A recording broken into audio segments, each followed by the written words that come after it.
El crecimiento y la madurez en el ambiente físico, en el ambiente que más conocemos, nos lleva a través de diferentes etapas en la vida. Primero nacemos. ¿Cuántos aquí nacieron? Levante la mano. Ok, todos estamos bien. Quería estar seguro porque algunos, sinceramente, yo he oído gente que dice, no, a él lo encontraron debajo de una piedra. Yo quiero estar seguro que todos aquí nacimos. Todos nacimos, todos fuimos niños. Y después entramos a esa etapa de la adolescencia. La adolescencia, ay, qué bella etapa, ¿no? ¿Cuántos están aquí en esa etapa? Que están entre los 10 y 19 años. Levanten la mano. Quiero que vean a todos. Y algunos no saben cuántos años tienen todavía en español. Están perdidos. Ok. Esta es la adolescencia. ¿Qué sucede durante el tiempo de la adolescencia? Bueno, en la adolescencia lo primero que están haciendo, están observando. Ellos observan.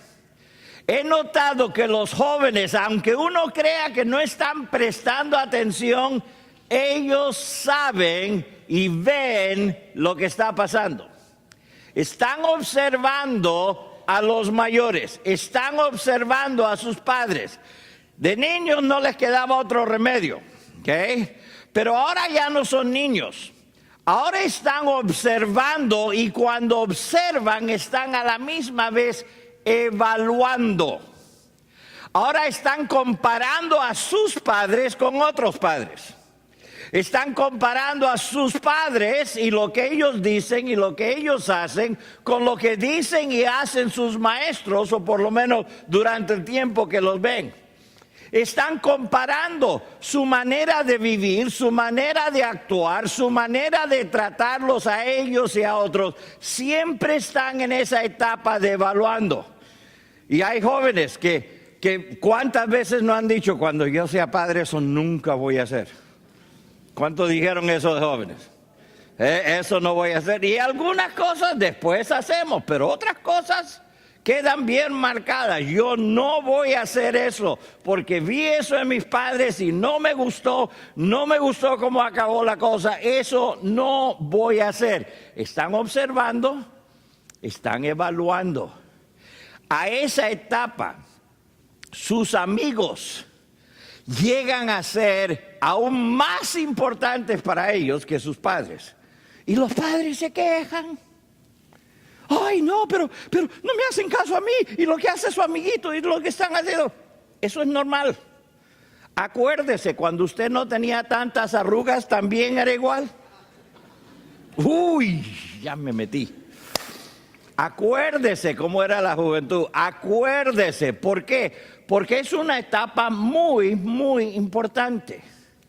Y deben observar, y deben evaluar, y deben establecer amistades. Yo tengo amigos hoy en día que, aunque no puedo estar con ellos todo el tiempo, cuando nos reunimos es como si nunca estuvimos aparte. Me acuerdo, hace 3 años en el Perú tuvieron el aniversario número 50 de la iglesia. Y esto es las palabras de mi hijo. Porque estaban llamando a todos los pastores que habían salido de la iglesia. Y me llamaron a mí, y yo me paro, y yo era el número no sé qué, 30 y no sé cuánto. Y me paro ahí muy pastoral. Después llaman a otro, que era amigo mío, que de contemporáneos, éramos jóvenes juntos. Sabemos más el uno del otro de lo que vamos a contar en nuestras iglesias respectivas. Y él se acerca y le entregan a él su placa y mi hijo dijo, el instante que él llegó, tú y él cambiaron. Y después llegó el tercero. Y después llegó el cuarto. 4 amigos. Y dice, ustedes que ahora son abuelos los 4, se estaban portando como tenían 13, 14, 16. Estaban hablando, estaban mirando, estaban haciendo de todo. Yo dije, es verdad. ¿Por qué? Porque en ese instante es como si nada había cambiado. Recordamos los viejos tiempos y nos comportamos como en los viejos tiempos hasta cierto punto. Ahí estamos. Esa es una etapa. Pero después, ¿qué sucede? Después viene la graduación, terminamos los años escolares, todas esas cosas que dicen tienen que ir todos los días, ahora todo cambia. Yo sé que en mi graduación, el día después de mi graduación, me despedí de mi primer amigo que salía para ir al ejército israelí en ese tiempo. Todos mis amigos de la escuela, que éramos 39 de la promoción, yo he visto a 4 en estos últimos demasiados años. Shh, pórtate bien. ¿Okay? Próximo, por favor, graduación, termina la escuela. Ahora entramos a los más o menos 20, ¿ok? Más o menos. ¿Por qué? Porque algunos es un poquito antes, algunos más avanzados, pero ahí en esos años 20, más o menos. ¿Qué empieza a pasar en la vida? Bueno, empezamos a buscar nuestra identidad propia. Ya no estamos, tú eres el hijo de, no, yo quiero ser mi propia persona. Y hay esta búsqueda de la identidad. En esta búsqueda de la identidad son años muy interesantes. Porque a veces tratamos de ser 4 cosas simultáneas y no sabemos qué somos, ni cuándo somos, ni por qué somos. Y en la universidad yo voy a ser doctor y después al medio año nos damos cuenta que queremos el dinero del doctor, pero no queremos hacer el estudio del doctor, así que cambiamos de ser doctor a ser ingeniero. Y ahora somos ingenieros y nos portamos muy ingenieramente y después nos damos cuenta que no nos gusta la matemática. Y de repente cambiamos y cambiamos y cambiamos. Y lo interesante es que el joven promedio en la universidad cambia su rumbo y lo que pretende ser 5 veces. Ese es el promedio. Algunos de ustedes que están en estos años vayan contando por dónde van. Y cuando su mamá, papá le dice, ¿por qué cambiaste? Dice, todavía me quedan 3 más, aguántate.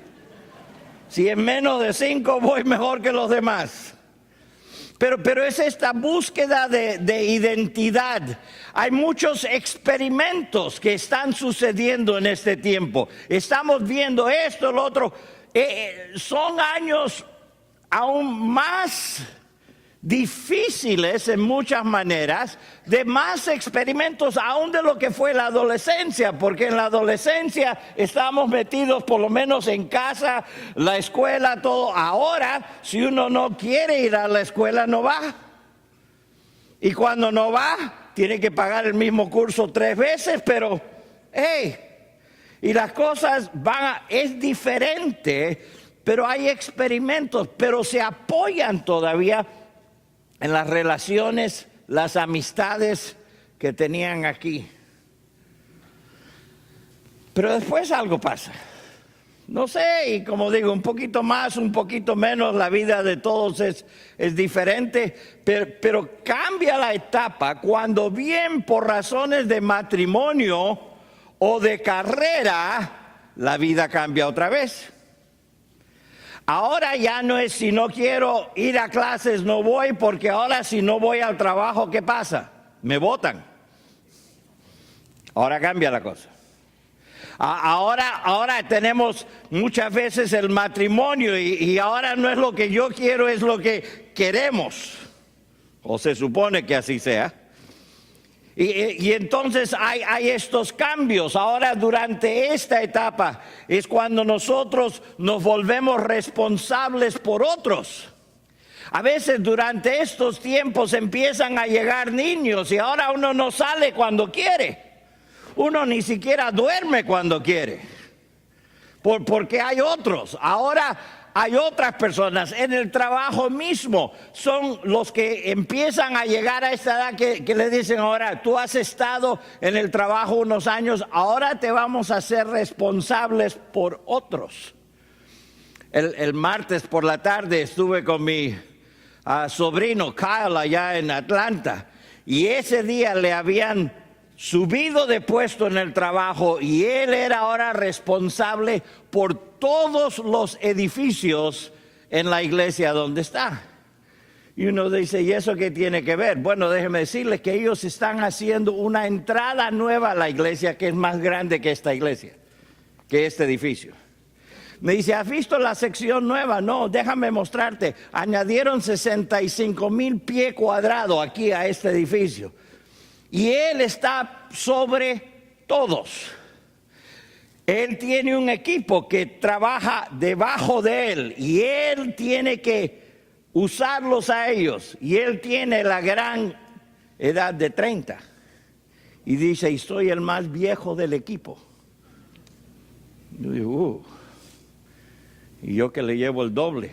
Ni hablemos de eso. Pero ahí está. Responsables por otros. Ahora empezamos a ejercer cierto liderazgo. Me acuerdo cuando yo empecé a trabajar en la iglesia, en una iglesia, yo tenía 17 años. A los 19 ya era yo director de todo el programa de música, tenía coros, diferentes edades, etcétera. Era director de jóvenes y todo eso. Y el pastor me dijo un día, dice, no importa lo que hagas, no importa cuán bien lo hagas, hasta que tengas 30, no te consideran ni hombre. Le voy a ser sincero. Yo era uno de esos que decía, ¿cuándo llegan los 30? ¿Cuándo llega? Yo había sido pastor de esta iglesia 7 años antes que llegara a los 30 años. Y pensé el día que llegara a 30, llegué. Y cuando llegué, a nadie le importaba que había llegado. Nada pasó. Nada pasó. Pero cierta gente empezaba a seguir. Y un líder no es alguien con título. Un líder es alguien que alguien lo está siguiendo. Y cuando uno ha vivido su vida y está haciendo las cosas, entonces otros empiezan a seguir y uno empieza a ejercer cierto liderazgo. Dicen que son los años de mayor productividad durante los 30. ¿Por qué? Porque uno capta un poquito aquí arriba en la cabeza y tiene todavía las fuerzas para hacerlo. Y empieza a producir y empieza para su propio bien, para su familia, compra su primera casa, hace las cosas de esa, va avanzando. Ahora, ¿cuántos en su propia vida dicen, pastor, si más o menos por ahí vamos la cosa? Eso más o menos uno empieza a ver, por lo menos la primera casita. Pero después llega otro. Uno llega a la edad media. ¡Ay! La edad media. Cuando uno dice, ya estás en la cumbre y de aquí todo va, ¿qué? En bajada. Pero ahí está, uno llega a la mitad de la vida. Uno dice, pastor, a los 40, la edad media, no. 40 por 2 son ¿qué? Por ahí va. Por ahí va la cosa. En esos años de 40 a 50, por ahí, las cosas cambian un poquito. ¿Y qué cambia? Bueno, entre otras cosas, hay un poquito más de estabilidad. Un poquito más. Se supone que haya un poquito más de estabilidad. Uno empieza a pensar en el legado que van a dejar. En otras palabras, ¿qué va a pensar de mí? Es por eso que tantos tienen crisis de la media edad. ¿Por qué? Porque llegan y dicen, he llegado a la mitad de mi vida y ¿qué he hecho? Nada. Con esto va a ser la vida para siempre y tienen su crisis y salen y compran su carro nuevo o esposa nueva o algo de esa índole. Empiezan a pensar en su legado. ¿Qué van a pensar? Lo que hacen mis hijos ahora se refleja en mí. ¿Qué me ha faltado enseñarles para hacerlo rápido? Tratamos de meterle en los últimos 6 meses que están con nosotros lo que deberíamos haber enseñado por 6 años. Y ahí estamos el legado que vamos a estar dejando atrás, pero también llega a un cierto punto, si uno lo hace bien hecho, de que hay cierto contentamiento. Uno dice, no tengo que tener la casa más grande del barrio, porque no la quiero limpiar. No tengo que tener el patio más grande porque no tengo cómo pagarle a alguien yo no quiero estar haciendo eso toda la vida. Entonces uno llega a contentarse, ok, aquí está bien, ya no vamos a buscar algo más grande, y si se van estos niños, buscamos algo más chiquito.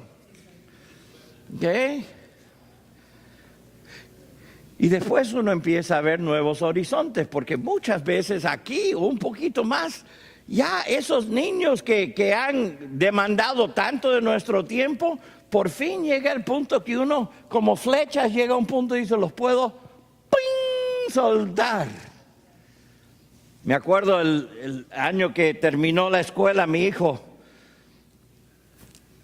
no fue a propósito, pero tuvimos varios viajes a la iglesia. Yo fui a Ecuador ese año por 2 semanas y después la iglesia nos mandó a París para nuestro aniversario de bodas y después fuimos a la China y fuimos a Corea a visitar a todos los misioneros que teníamos ahí. Y de regreso mi hijo me dice, papi, yo termino la escuela y tú te vas. Yo dije, ¿y qué esperabas? ¿Terminaste la escuela? Dale, te puedes quedar en la casa, pero cuando venga el huracán tú pones todo, que yo voy a estar fuera. Nuevos horizontes. Padres empiezan a hacer cosas y los hijos dicen, ¿y estos quiénes son? ¿Quiénes son ellos? ¿Sí o no? ¿Qué está pasando? Estamos cambiando. Cuando uno ve a alguien que es igualito, tiene 50 años y es igualito a como era cuando tenía 15, algo va mal. Cuando es igual de irresponsable aquí de lo que fue aquí, algo no va bien. Cuando no hay estabilidad aquí y tiene los años para estar ahí, no hay estabilidad. Todos piensan, aunque no todos lo digan, todos piensan, algo está mal. Porque se supone que pasando los años vayamos madurando, creciendo, cambiando. Se supone que el resultado natural del crecimiento es que la transformación. ¿Alguna vez ha visto a alguien aquí? No, mejor les cuento. Me acuerdo una vez estábamos en la iglesia donde se crió mi papá. Y estábamos ahí ya como una familia, primera vez que habíamos estado ahí sin que fuera un funeral. Y estuvimos ahí. Y al final, mi papá había predicado y al final estábamos todos juntos y pasan algunos de sus amigos de la juventud. Y oí palabras como estas. Si me hubieran dicho que Rudy un día iba a ser pastor, el Rudy que yo conocía, les hubiera dicho, ni modo. Yo le decía, ven, cuénteme, ¿cómo era la cosa? Y mi papá decía, sigue, camina, no cuentes nada. ¿Qué estaban diciendo? Ha habido una transformación desde el Rudy de aquí al Rudy de aquí y el Rudy de allá que está ahora. ¿Por qué? Porque se supone que con el crecimiento haya una transformación. Las últimas semanas hemos estado viendo el modelo de Pedro. Hemos estado viendo cómo las 4 etapas. Hemos visto cómo él empezó y Jesús vino a él y le dijo, sígueme. Y empezó la etapa de nuevas relaciones donde él se conectó con Jesús y con otros que lo estaban siguiendo. Pasó un tiempo observando, evaluando, siguiendo a Jesús, y un día Jesús le dice: ¿quién dices tú que yo soy? Y él a ese punto le dijo: tú eres el Cristo, el Hijo del Dios viviente. Y él dijo: muy bien, ahora ha habido una nueva identidad. Él se ha identificado. Y él ahora empieza a conocer a Jesús, pero de otra manera.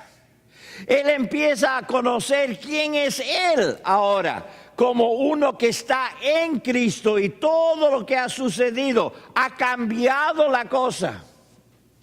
Pasaron los años y se encuentra un día que Jesús le pregunta: ¿me amas más que estos? ¿Y qué le respondió? Sí, Señor, tú sabes que te amo. Entonces, si tú me amas, apacienta mis ovejas. Preocúpate, hazte responsable por otros que van en el camino. Esta fue una etapa de un nuevo propósito y le tocaba a él ahora cuidar de otros. Y eso nos lleva a la cuarta etapa que vamos a hablar hoy, la etapa de una nueva misión. Una nueva misión. Lo interesante es que cuando vemos a Pedro aquí en la etapa 3, él fue usado por Dios como nunca antes. Cuando usted lee el libro de los Hechos, capítulos 2 y 3, empieza a ver que en el día de Pentecostés Pedro se para y él predica el primer mensaje público que nosotros tenemos por escrito. Como resultado de ese mensaje, al final, 3,000 personas aceptan a Cristo como su Salvador y son bautizados. 3,000 personas. Unos días después, 5,000 más. Él era reconocido como uno de los líderes de la iglesia. Él tuvo el poder de Dios sobre su vida. Él tuvo una influencia para el bien. Lo llamaron a él, le dijeron: ustedes han llenado Jerusalén con su doctrina. Permítame decirle, nadie me ha llamado a mí para decirme: ustedes han llenado a Miami con su doctrina. Nadie me ha llamado, pero él tenía una influencia bárbara. Increíble lo que estaba pasando. Y uno diría: wow, aquí es pastor de una iglesia, un movimiento, porque era más que una iglesia, un movimiento cristiano de miles y miles de personas que estaban teniendo un tremendo impacto. Pedro, llegaste a la cumbre de tu vida, Pedro. Tú eres todo lo que yo quiero ser. Pero Dios dijo: aquí falta algo. Eso no es suficiente. Y permítame decirle, hay muchas personas que parece que va muy bien, pero le falta algo en su madurez. ¿Qué le faltaba? Bueno, nosotros vemos en la Biblia, en Hechos el capítulo 10, que Pedro tiene una visión. Es muy interesante esta visión, porque él está reunido con el Señor como de costumbre. Él está reunido con Dios para orar. Dice que está en la azotea de la casa para orar. De pronto le dio mucha hambre, dice, y pidió de comer. Mientras le preparaban algo, cayó en éxtasis y vio que el cielo se abría y que de él descendía algo semejante a un gran lienzo atado por las 4 puntas. Le estaba bajando aquí como un regalo.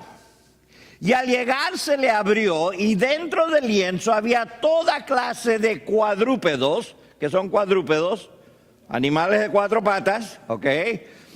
Reptiles y aves, había de toda clase de animal. Y oyó la voz que le decía: Pedro, levántate, mata y come. Y él dijo: no, yo no puedo hacer eso. Hay muchas cosas que están aquí adentro que por la ley de Moisés yo sé que no debo comer. Entonces le dijo: no, porque no he comido nada que sea común o impuro en toda mi vida, y no lo voy a hacer ahora, no importa el hambre que yo tenga. Pero la segunda vez la voz le dijo: lo que Dios ha limpiado, no lo llames común. Si Dios te lo está mandando, no le digas que no a Dios. No digas: no, esto no está limpio, no. Esto es de Dios. Ahora, Pedro es parecido a nosotros. Y Dios se lo tuvo que decir 2 veces más. Lean en su Biblia, cada vez que Dios dice algo 3 veces, es porque sabe que somos cabeza dura. Vayan a Efesios 5. ¿Cuántas veces le dice a los esposos que amen a sus esposas? ¿Cuántas veces? 3 veces. ¿Por qué? Porque como hombres somos cabeza dura. En el mismo capítulo, para quedar bien. Hoy las mujeres. ¿Cuántas veces le dicen a las esposas que se aferren, que se sometan a sus esposos? ¿Cuántas veces? No, a ver, ¿otra? 3, lean su Biblia bien. No sé quién dijo 1, pero eso es 3. ¿Por qué será eso? Yo no voy a terminar esa oración, voy a dejar que ustedes la terminen, ¿ok? Pero ahí está. Y aquí está una situación muy interesante. Y 3 veces, Dios tuvo que decirle: lo que yo he llamado común, lo que yo he limpiado, no lo llames tú común. Cuando terminó ese momento, alguien tocó a la puerta. Y Jesús, el Espíritu Santo, le dijo: no temas ir con ellos, levántate y ve. Es muy interesante. Jesús le había dicho a sus discípulos en Mateo 28 que hagan discípulos ¿en dónde? Ir por todo el mundo. Pero había un problema. Que ellos pensaban que la gran mayoría del mundo era, según las palabras de Pedro, común. Que no debían estar con ellos. Ellos eran judíos. Ellos no debían estar con gente que no era judía. Inclusive en Hechos el capítulo 1 versículo 8, las últimas palabras de Jesús: por tanto, id y hacer discípulos, ¿a dónde? Que prediquen en Jerusalén, no hay problema. Toda Judea, vamos bien. En Samaria, y hasta lo que, hasta lo último de la tierra. Pedro necesitaba una ayuda visual para ayudarle a entender las instrucciones verbales que Dios ya le había dado. ¿Y qué pasó? Aquí viene el desafío. Si seguimos leyendo, dice: no dudes en ir con ellos. ¿Por qué? Porque yo los he enviado. Dios había hablado con un hombre llamado Cornelio, que era romano, y le dijo: anda, llama a Pedro, invítale a tu casa. Para Pedro, ir a la casa de Cornelio era prohibido como judío, porque él era un hombre común. Pero Dios le dijo: aquí está el desafío. Botón, por favor. Aquí está el desafío. El desafío es: anda, porque yo lo he mandado. Cuando yo te digo come, comes porque yo lo he limpiado. No me digas que esto no está limpio. Al llegar Pedro allá, al llegar a la casa de Cornelio, él dice, después de escuchar todo, él le dice, en verdad comprendo ahora que Dios no hace acepción de personas. Dios no hace acepción de personas. En otras palabras, no hay diferencia entre yo como judío, Pedro, y él como gentil. Para Dios somos todos iguales. Eso era algo nuevo. Entró, habló, comió. El Espíritu Santo vino sobre ellos igual que sobre los que estaban en Jerusalén el día de Pentecostés. Él dijo, nada cambia. Para Dios todos son iguales. Botón, por favor. Todos son iguales. Sigue. Otra vez. Y ahora la próxima. Uno más. Pedro tuvo que aprender a abrir su mundo personal hasta abarcar todo el mundo de Dios. Quiero parar aquí un instante. Yo me crié en el Perú y yo siempre era el extranjero. Siempre era el gringo, el yankee, el nombre que me den. Y una de las cosas que siempre la gente se quejaba era de que ustedes, los norteamericanos, son tan racistas. Ustedes, los norteamericanos, siempre tienen estos problemas con otros. Y yo miraba a mi alrededor y yo decía, pero ¿no son igual ustedes? No, nosotros no tenemos ese problema. Ok. Entonces, no hay problema entre los que son de la sierra y los que son de la costa. ¿Cuántos peruanos hay aquí? ¿Cuántos dirían que hay un problema entre los de la costa y la sierra? Levanten la mano. Claro que sí. Y ni hablar de la selva. Y todos se ríen. Ja, ja, ja, ja, ja. Ok. En su país, escojan. ¿No hay prejuicios? Claro que sí.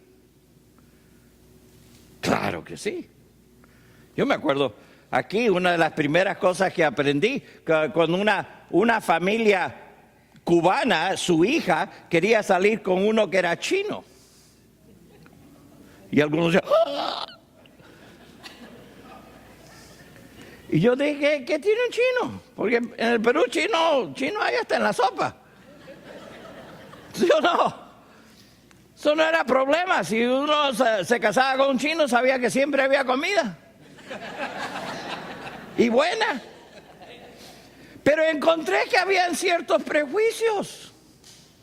Y después, uno habla con los de Costa Rica y siempre hay problemas con los que están al lado, los nicaragüenses que van llegando, los maiceros. Y todos dicen, ¿y este pastor dónde aprende estas cosas? Es que me meto, yo pregunto. ¿Quieren saber algo? Todos tenemos el mismo problema de Pedro. Todos creemos que lo que somos es lo mejor que hay y lo demás no estoy seguro. Es verdad. Pero Pedro tenía que llegar al punto de abrir su mundo personal hasta abarcar todo el mundo de Dios. Pedro tuvo que abrir sus ojos y su corazón para ver y sentir lo que Dios sentía. Tenía él que llegar al punto, si él iba a ser un líder en esta obra de Dios, tenía que tener la misma mente, el mismo corazón de Dios. ¿Qué dice Juan 3:16? Porque de tal manera amó Dios a mi mundo. ¿Dice eso? ¿Qué dice? Al mundo, a todo el mundo. Dios no le ama más a usted de lo que ama al africano. Dios no ama más a usted de lo que ama al árabe. Dios no ama más a usted de lo que ama a alguien con menos educación. Dios no nos ama más a nosotros que a cualquier otro en este mundo. Y Pedro tuvo que llegar a entender que su mente, su corazón tenía que abarcar a todos para que la transformación sea la que Dios quería. ¡Wow! Eso fue grande. Y permítame decirle, le costó a Pedro. Y según leemos el Nuevo Testamento, nunca fue algo que completamente captó del todo.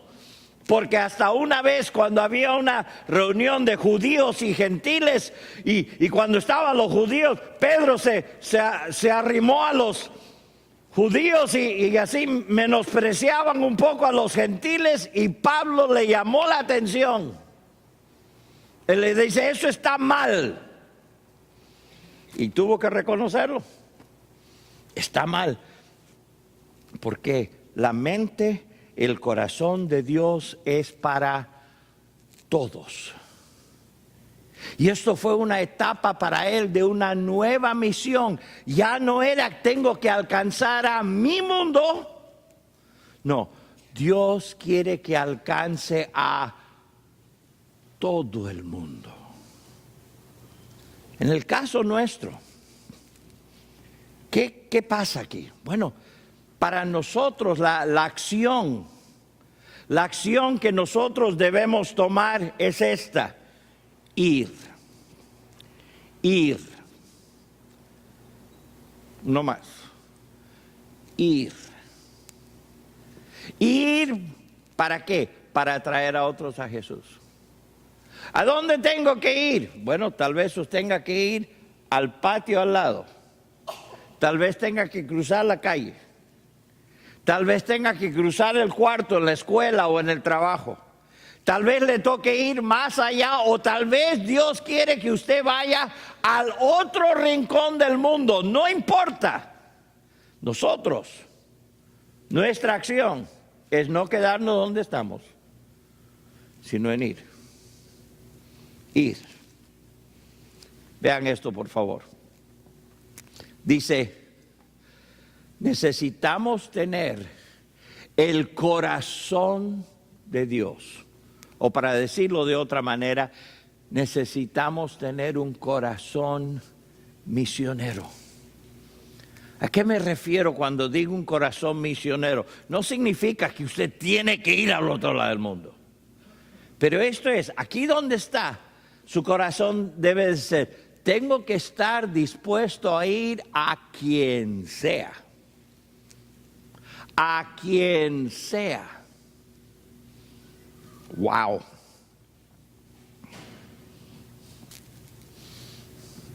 Una pregunta. Hay gente, hay personas en esta ciudad, en este barrio, en su ambiente, que usted cuando los ve, se echa para atrás un poquito, les huye un poquito. Por favor, no me digan quiénes son.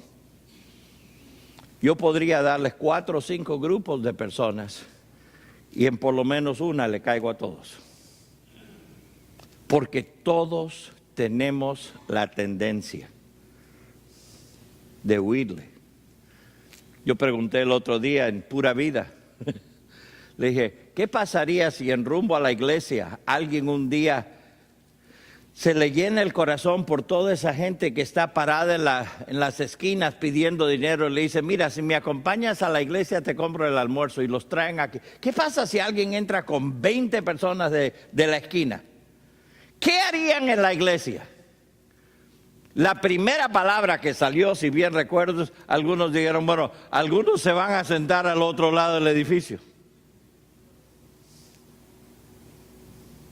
¿Qué pasa si alguien tiene un corazón y Dios pone en ellos que hay tanta gente que está involucrada en la prostitución en esta ciudad y necesitamos ayudarlos a salir de eso y proveerles otros ingresos para que no tengan que entrar, y se hacen amigos de ellos y los traen a la iglesia? Ay, pastor, ¿tengo que taparle los ojos a mi esposo? ¿Qué pasa si a la reunión de jóvenes empiezan a llegar jóvenes que no son como sus hijos? No son tan bien educados, no son tan limpios, no tienen ese refinamiento tan bueno que ustedes les ha dado. ¿Qué hacen? Ay, no, yo no los dejo ir a esa escuela, pastor. No. Yo los mando a otro lado. Pero la iglesia, ay, pero ¿por qué traen a esos jóvenes aquí? Porque necesitan a Cristo. ¿Qué pasa si van llegando a la iglesia dos hombres agarrados de la mano afuera y entran? ¿Qué hace? O dos mujeres. O, ¿qué estoy diciendo? Hay mucha gente que no nos sentimos cómodos junto a ellos. Pero Dios nos ha llamado a estar dispuestos a ir a quien sea y hacer lo que sea para traer a otros a Jesús. El martes fui a una mesa redonda de pastores. Aunque la mesa no fue redonda, pero ahí estamos.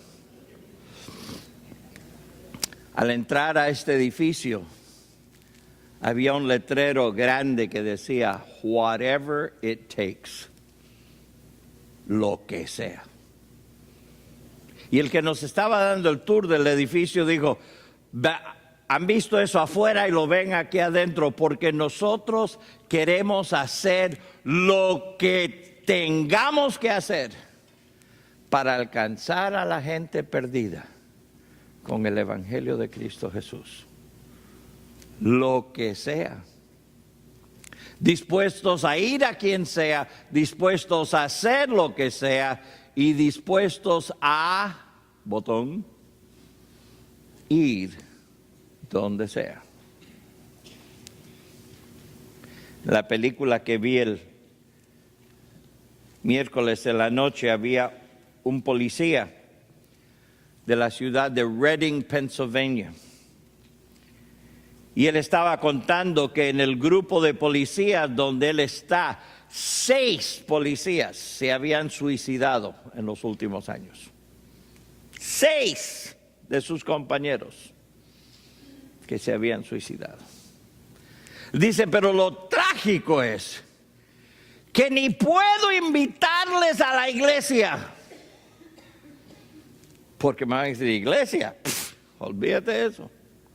Por la mala fama que gente de iglesias tiene en su lugar. Dice, no se sienten cómodos, no saben qué hacer entre cristianos. Dice, lo que yo quiero hacer es algo diferente. Yo quiero ir a un lugar donde ellos ya se sienten cómodos. Así que él fue a un bar donde los policías acostumbraban ir. Y fue al jefe y le preguntó, ¿cuál es la noche más calmada, que hay menos gente que viene, menos dinero ganan? Dice, el lunes en la noche. Dice, ok, vamos a hacer algo.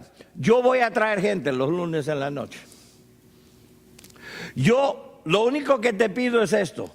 Antes de las 7 pide toda la comida y lo que la gente quiera antes de las 7. Pero no lo sirven hasta después de las 8. Y nos das esa hora para hablar de las cosas de Dios entre todos.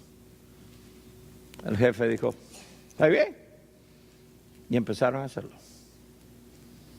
Y empezaron a mostrar cuánta gente estaba no solamente conforme, pero se sentían cómodos yendo al bar. ¿Cuántos de sus amigos se sentirían más cómodos en el bar que en la iglesia? Levanten la mano. Y fueron ahí. Hasta el jefe aceptó a Cristo como su Salvador. Otros están aceptando a Cristo, están creciendo.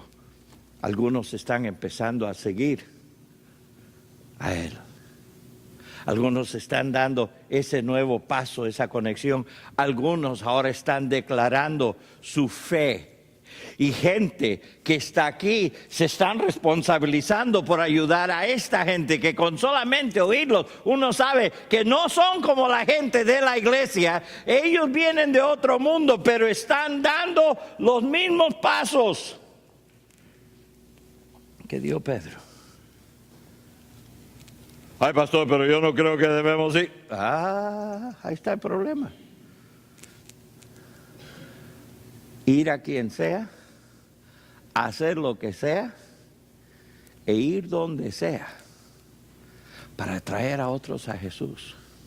Fue Pablo el que dijo estas palabras en 1 Corintios, el capítulo 9, versículos 19 al 23, porque aunque soy libre y no dependo de nadie, me he hecho esclavo de todos para ganar al mayor número posible. Entre los judíos me comporto como judío para ganar a los judíos. Y aunque no estoy sujeto a la ley, entre los que están sujetos a la ley me comporto como si estuviera sujeto a la ley para ganar a los que están sujetos a la ley. Cuando yo estoy con gente que no come cierta comida, no como esa comida. ¿Por qué? Porque quiero ganarlos a ellos para Cristo. Sigue adelante, versículo 21. Entre los que no tienen ley, me comporto como si no tuviera ley para ganar a los que no tienen ley. Aunque cuando no estoy libre, aunque no estoy libre de la ley de Dios, sino bajo la ley de Cristo. No estoy bajo los 10 mandamientos y los 613 mandamientos, pero el mandamiento de Cristo, de amar y de velar y de siempre pensar en otra persona antes de hacer lo que yo quiero hacer. Yo sí estoy entre ellos. Entre los débiles me comporto como débil. ¿Para ganar a quién? A los débiles. Me comporto como todos ante todos, para que de todos pueda yo salvar a quién. Algunos. Y esto lo hago por causa del Evangelio, para ser copartícipe de él.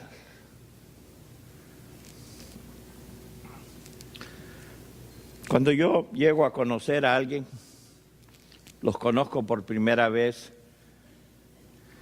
si veo que son hispanos, no importa dónde estoy, yo hablo en español. ¿Por qué hago eso? Para ver si de alguna manera conectamos. Y si conectamos en idioma, después les pregunto, ¿y de dónde son?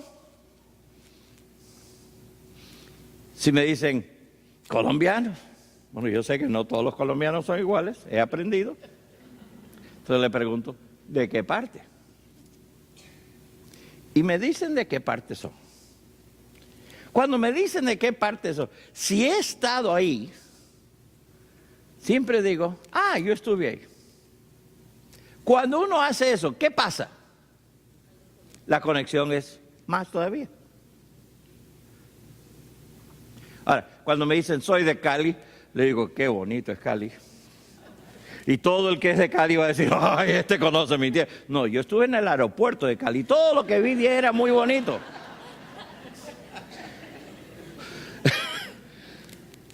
Pero no tengo que decirles que salí del aeropuerto, pero del aeropuerto todo se veía bonito. ¡Qué verde! Sí, todo es verde. Como conoce mi tierra este señor. ¿Por qué hago eso? Para conectarme. Si me dicen que son de la capital, digo, ¿y toma chocolate con queso? ¿Ve quiénes son los colombianos? Y ni hablar de comida si son peruanos, ahí podemos hablar para rato.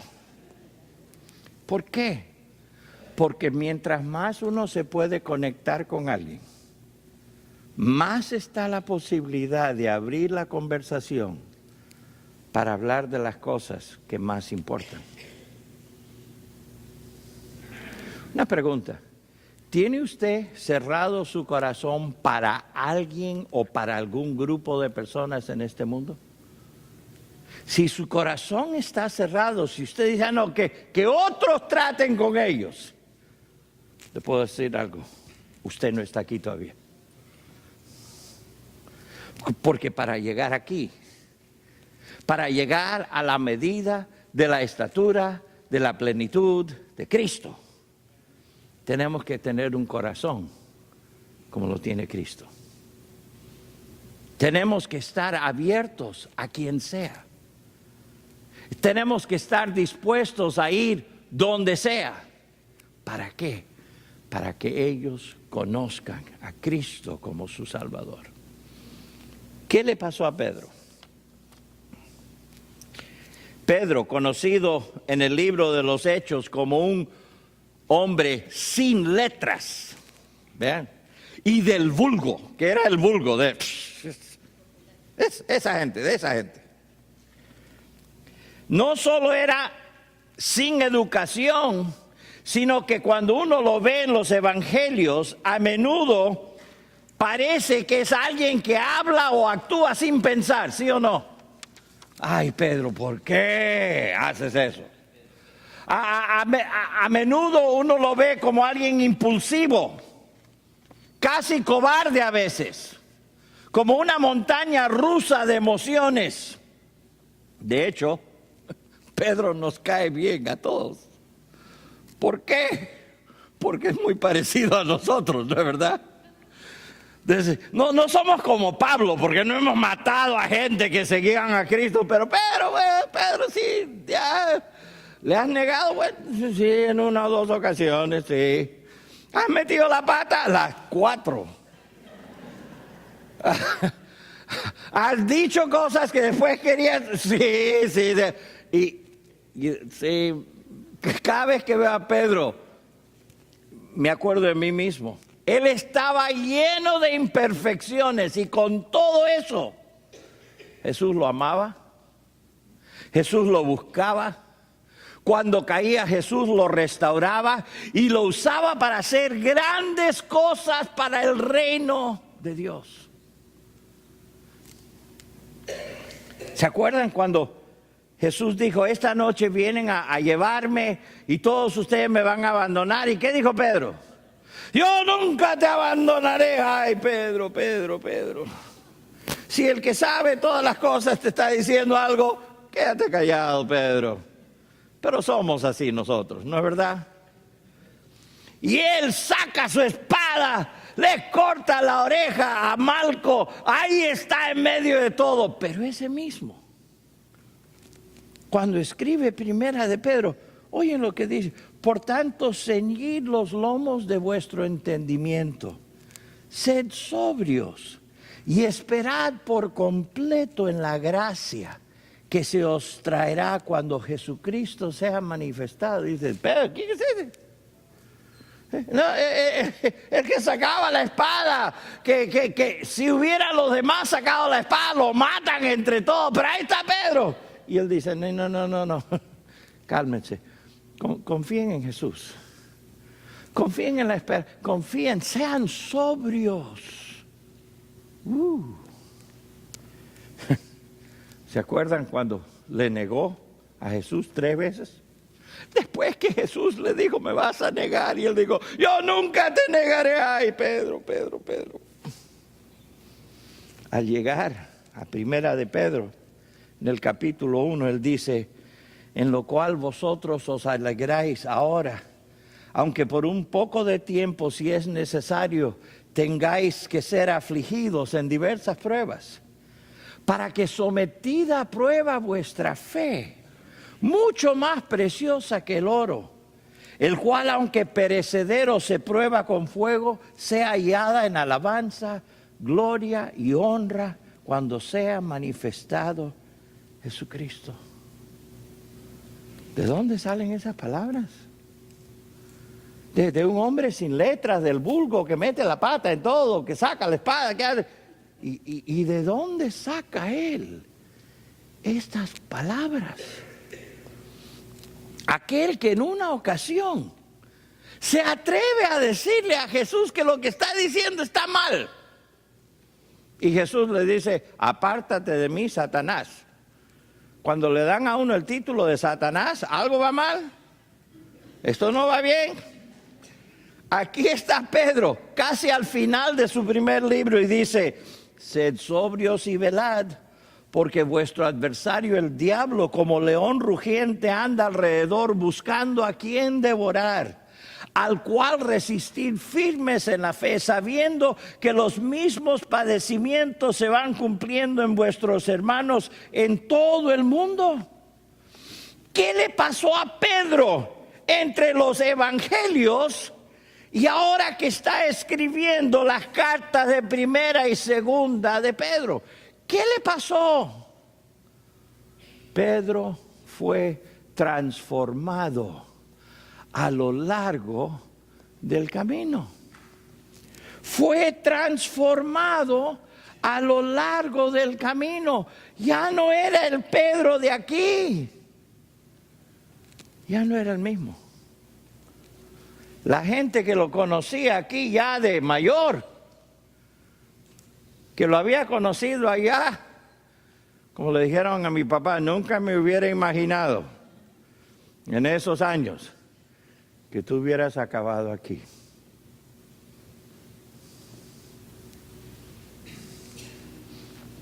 La pregunta,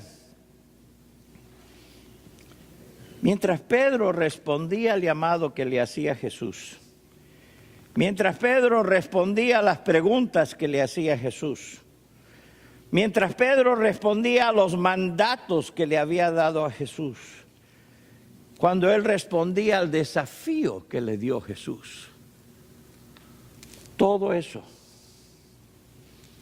fue transformándolo y ya no era igual. Ya no era igual. Déjeme hacerle a usted una pregunta. ¿Dejará usted que Dios le transforme a usted? ¿Está usted dispuesto a que Dios le transforme a usted?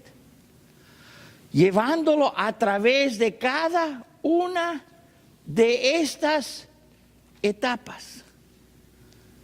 Una pregunta, ¿dónde está?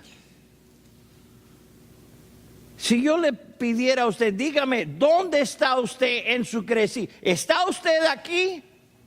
¿O es uno que el Señor le extiende el llamado y le dice, sígueme? Y usted dice, no sé si quiero seguir o no. Entonces, ni siquiera está aquí. ¿O es usted uno que está aquí, que está siguiendo, está evaluando, está viendo, está observando las cosas, pero nunca ha dado el paso de decir, no, yo no solamente creo, yo quiero que todos sepan que yo creo. Yo me identifico con Cristo en el bautismo, me identifico como miembro. Yo quiero que todos sepan que yo soy un hijo de Dios. ¿Está usted aquí? ¿O aquí? ¿O es posible que usted ha estado ahí por un tiempo y Jesús le dice, si me amas, responsabilízate por uno que está allá? Si me amas, vela, cuida, apacienta, dale de comer a uno que está allá. ¿O le ha dado usted excusas y dice, no, Dios, no puedo, es que mira, que no sé, que tengo mucho que hacer, bla, bla, bla, bla, bla? O tal vez usted esté aquí y Dios lo está usando y usted está haciendo bien en tantas áreas, pero Dios le pone a alguien y le dice, ¿y qué hay de estas personas? No, que se encargue otro. Que otro lo haga. Porque yo tengo mis principios, yo tengo mi trasfondo, yo tengo mi idea de lo que el reino de Dios va a hacer. Y déjeme decirle, no puede estar aquí hasta que no tiene la misma mente de Dios mismo. A la medida de la estatura de la plenitud de Cristo. Aquí es donde Él quiere que todos lleguemos. Ayer estuve leyendo la parábola del sembrador. La semilla es la palabra de Dios. Creo que lo que les he mostrado de la vida de Pedro es la palabra de Dios. Pero ¿dónde va a caer esa semilla?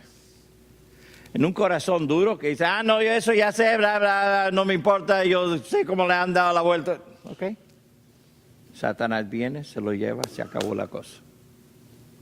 O tal vez su corazón es un corazón que dice, no, eso es lo que yo quiero, yo tengo tantos problemas, yo tengo que hacer algo y brota y dice, sí. Pero después vienen las pruebas y uno dice, ay, no, mejor no. O posiblemente el terreno de su corazón es esa que, es que hay tantas cosas en la vida. Yo estoy demasiado ocupado para estar pensando en dónde estoy y cómo va la vida de Pedro y preocuparme de otro. No, es muy complicado esto. Yo voy a seguir viviendo mi vida como voy. ¿O es usted un corazón que dice, wow, yo lo veo claramente? Yo sé que estoy en uno de estos lugares y yo sé que Dios quiere que yo dé el siguiente paso. ¿Está usted dispuesto a dejar que Dios le transforme a usted? Incline sus rostros, por favor. ¿En cuál etapa está? Mi pregunta es, si sabe en qué etapa está, ¿está dispuesto a dar el siguiente paso?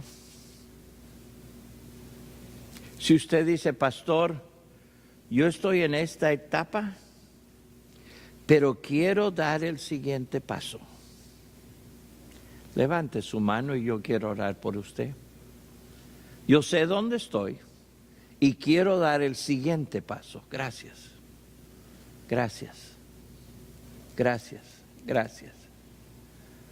Pastor, yo veo dónde estoy y no estoy a la medida de la estatura de la plenitud de Cristo.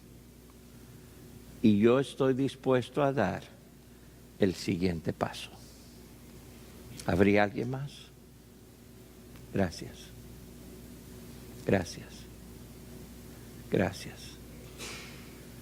¿Alguien más? Gracias.